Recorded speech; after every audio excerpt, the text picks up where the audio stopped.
All right, so real quick, I'm gonna demonstrate the pistol choke. This is a really simple and effective way. You can do it from standing position, you can do it from mount, and you can even do it from guard, okay? So here's the idea. You wanna put a hand on his chest. This keeps him away from you, but it also puts your hand in a proper position to finish this choke, okay?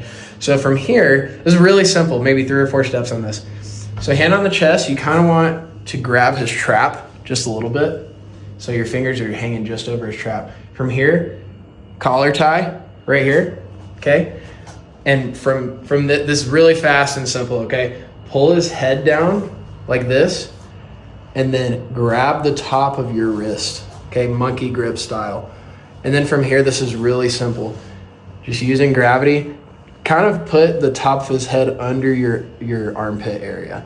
And then once you're here, he's already close to tapping, you just kind of twist that way, and that's it. Follow and subscribe to Res Jiu Jitsu for more jiu-jitsu content.